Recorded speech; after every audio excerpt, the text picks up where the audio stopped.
안녕하세요. 햇살입니다. 여러분 계신 곳이 평안하고 안전합니다. 오늘 여러분들과 함께 할 제목은 당신이 살찌는 이유라는 제목으로 시작합니다. 몸에 좋은 지방을 먹어서 내 몸에 붙어있는 나쁜 지방을 빼야겠어 하고 생각하는 사람은 드물 것입니다. 당신은 혹시 지방 혐오자? 살 빼는데 1등 공신은 지방?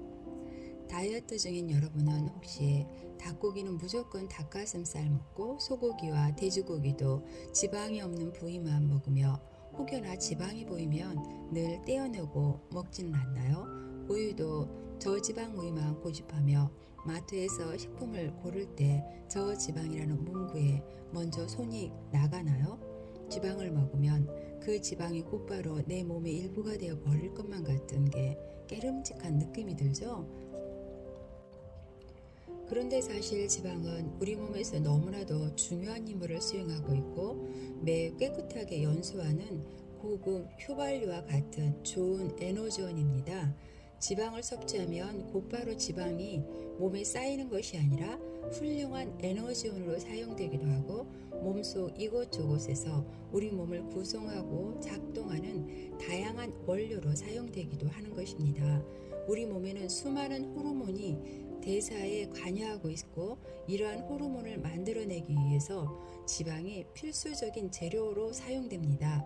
지방 섭취가 부족하다면 이러한 호르몬 생성이 제대로 이루어지지 못하고 원활한 대사도 어려워집니다. 지금까지 너무나도 큰 오해를 받고 깊이 대상 1번이 되었던 지방은 사실 우리 몸의 핵심적인 영양소인 것입니다. 버터와 코코넛 오일을 넣은 커피를 아침마다 마시고 체중을 감량했다고 하는 사람들이 하나둘씩 늘어나면서 버터커피의 인기가 날로 높아지고 있습니다. 버터와 코코넛 오일은 포화지방 덩어리인데다가 상당한 칼로리의 음식인데 말이죠. 살찔까봐 커피는 무조건 아무것도 넣지 않는 아메리카노만 그동안 고집해왔는데 버터와 코코넛 오일을 잔뜩 넣은 커피라니. 그런데 이상한 것은 이렇게 살을 뺐다는 사람들이 점점 더 많아지고 있다는 것이죠. 그뿐만 아닙니다. 지방이 잔뜩 낀 삼겹살도 서슴없이 먹어가면서 살을 뺀다는 거죠. 지방은 다이어트들이 가장 피해야 하는 식품이 아닌가요? 그런데 이 지방으로 고도 비만에서 황골 탈퇴한 사람들이 점점 늘어나고 있습니다. 도대체 무엇이 이것을 가능케 하는 것일까요? 지방이 진짜 살찌는 원인일까요? 저지방 우유와 같은 저지방 식품이 아직도 다이어트 시장에 불변의 법칙처럼 자리를 잡고 있습니다. 지방은 먹은 즉시 우리 몸에서 저장되기 때문에 체중 감량을 위해 절대적으로 피하고 단백질과 탄수화물 위주의 식품을 섭취해야 한다는 생각을 하는 것이죠. 그런데 사실 좋은 지방은 우리 몸에서 깨끗하게 연소되며 상당히 영양가가 높은 에너지원입니다. 지방은 세포벽과 호르몬의 구성 성분으로 섭취가 부족할 경우 건강에 상당히 큰 영향을 미칩니다. 또한 비타민 A, E, D, K와 같은 지용성 비타민은 지방 섭취가 부족하면 우리 몸에 제대로 흡수되지 않습니다. 왜냐하면 해당 비타민은 지방이 우리 몸속으로 흡수되는 경로를 통해 지방과 함께 흡수되기 때문입니다. 지방은 단순히 체지방으로 저장되는 불편한 물질이 아니라 우리 몸에 필수적인 역할을 하기 때문에 충분한 섭취가 이루어져야만 장기적으로 건강하게 체중 감량 및 유지를 할 수 있습니다. 그런데 사실 지방을 섭취하면 오랫동안 포만감을 유지하도록 도움을 주기 때문에 과식과 군것질을 줄일 수 있고 오히려 다이어트에 도움이 됩니다. 지방 섭취가 진짜로 체중 증가와 연관이 있는 것인지 체중 증량과 감량에 중요한 역할을 하는 두 가지 호르몬인 인슐린과 글루카곤 분비의 측면에서 설명을 합니다. 지방과 섭취와 인슐린 분비, 탄수화물 위주의 음식을 섭취하면 포도당을 에너지로 활용하고 여분의 포도당을 지방으로 저장하기 위해 인슐린이 분비됩니다.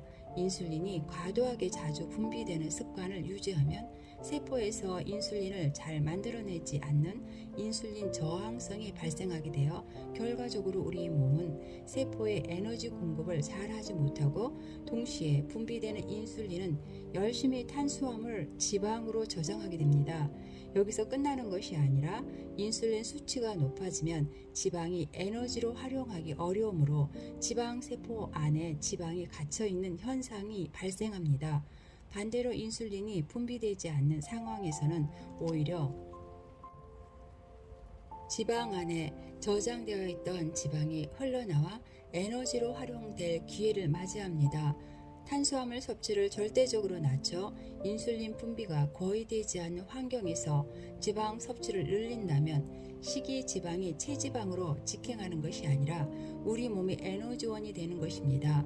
지방은 인슐린 분비를 전혀 자극하지 않기 때문에 오히려 지방 세포 안에 갇혀있던 지방까지 흘러나와 에너지로 활성화될 기회를 맞이하게 되죠.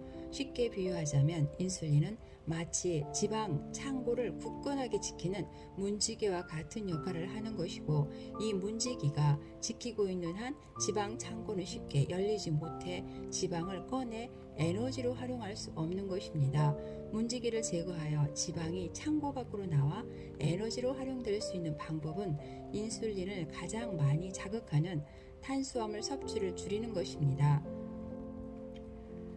세 가지 식단 그룹별로 식후 인슐린과 그루카곤 분비를 측정한 연구 결과가 있습니다. 저지방 식단, 저혈당 지수 식단, 초저탄수화물 식단으로 분류하여 실험하였는데, 저지방 식단은 곧 고탄수화물을 의미하며 이 식단의 경우 식후 인슐린 분비가 가장 급격하게 상승하는 것을 그래프에서 볼 수 있습니다. 반면 초저탄수화물 식당, 보통 지방식을 동반하면 한 그룹의 식후 인슐린 분비가 가장 낮았습니다. 인슐린과 반대 작용을 하여 오히려 몸에 저장된 포도당과 지방을 활용하도록 높은 글루카곤을 초저탄수화물 식단의 경우에 가장 높게 분비되었습니다. 지방 섭취는 대사 경로가 달라 인슐린 분비를 자극하지 않기 때문에 이와 같은 현상이 발생하는 것입니다. 즉, 과도한 정제 탄수화물 위주의 식단으로 인해 과체중 혹은 비만이 된 현대인 대다수는 인슐린 분비를 줄일 필요성이 있으며, 이런 탄수화물 섭취를 줄이고 지방 섭취를 늘리는 방법이 가능합니다. 지방 섭취와 대사물, 탄수화물은 즉각적인 에너지를 주는 반면에 오래가지 못합니다. 따라서 반짝이는 에너지가 필요한 100m 달리기 혹은 역도 선수의 경우 탄수화물 비율이 높은 식단을 권장합니다.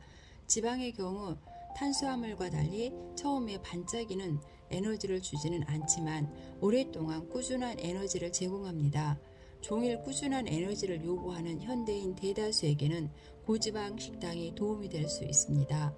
저탄수화물 고지방 식단을 하면 혈중 인슐린 농도가 상당히 낮게 유지되어 지방세포 속에 저장되어 있던 지방을 꾸준하게 에너지원으로 활용할 수 있습니다.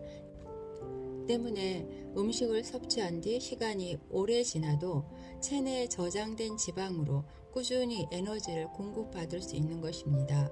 끔찍하게도 실은 뱃살이 에너지 저장고였던 셈이죠. 지방을 섭취한다고 모두 체지방으로 저장되어 체중 증가의 원인이 되는 것은 아니고, 오히려 체내 대사율을 오랫동안 높이며 포만감 또한 길게 유지하는 역할을 하는 것입니다. 우리 몸에 저장된 지방까지 활용할 기회를 얻는 것입니다. 물론 과도한 탄수화물 섭취와 동시에 고지방식을 한다면 인슐린 분비로 인해 지방은 저장되고 탄수화물이 주 에너지원으로 활용되기 때문에 지방의 비율을 늘릴 때는 탄수화물 섭취 비율을 반드시 줄일 필요가 있습니다. 그렇지 않으면 고탄수화물, 고지방, 기름에 튀긴 도넛 또는 삼겹살과 흰쌀을 같이 먹는 것처럼 살찌는 식단이 되는 것이죠. 지방으로 대사를 높여야 합니다. 대다수의 다이어터들은 장기간 저칼로리식을 해오면서 그동안 지방 섭취를 많이 하지 않았을 것입니다. 다이어터들이 아니더라도 현대 대부분은 지방을 건강을 해치는 원흉처럼 오해하고 있어서 지방 섭취를 꺼리고 탄수화물 식단 위주로 섭취해 왔습니다. 외식 메뉴를 생각해봐도 쉽게 알 수 있습니다. 저탄수화물 식단을 시작하면 외식하기 참 어려울 만큼 요즘 우리가 먹는 음식이 대부분 탄수화물에 치중되어 있습니다. 장기간 탄수화물 위주로 식사를 할 경우 거의 탄수화물만을 주요 에너지원으로 사용하는데 몸이 익숙할 것입니다. 지방을 에너지로 원활하게 활용하는 기능이 저하되어 있을 가능성이 큽니다. 예를 들어 우리가 평소에 자주 사용하는 근육은 발달하고 사용하지 않는 근육은 쇠퇴하는 것처럼 특히 쌀밥을 주식으로 삼는 대한민국에 태어난 빵, 떡, 면은 늘 달고 사는 한국인은 더더욱 지방을 에너지로 적극 활용하지 못합니다. 처음 한 달간은 지방 섭취 비율을 많이 높이고 탄수화물 섭취를 상당량 제한하여 몸이 지방을 잘 대사하는 모드로 바뀌어야 합니다. 그 후 서서히 탄수화물 비율을 조금 더 높이고 반대로 지방 섭취 비율은 그에 따라 조절하여 낮추는 방식으로 장기적인 몸의 대사를 맞추어 가는 것을 추천합니다. 탄수화물은 연료로 비유하자면 우리 몸에 반짝이는 에너지를 주는 번개탄과도 같은 것이고 지방은 비교적 천천히 오래 타는 숯으로 비유할 수 있습니다. 좋은 지방 섭취와 함께 탄수화물 섭취를 줄인다면 고급 연료인 지방이 에너지원으로 적극 활용되어 우리 몸의 대사에 불을 붙이고 종일 지치지 않는 몸으로 바뀌게 될 것입니다. 여러분들에게 도움이 되는 음식으로서는 현미, 귀리, 통밀, 보리, 돼지고기, 견과류, 마늘, 양파 등이 있습니다. 현미나 보리나 귀리 이런 종류들은 충분히 담궈서 음식을 해서 드셔야 될 것이고 돼지고기를 드실 때는 생야채와 함께 드셔야지 독성이 제거가 될 것입니다. 여러분들에게 좋은 정보가 되었으면 좋겠습니다. 감사합니다.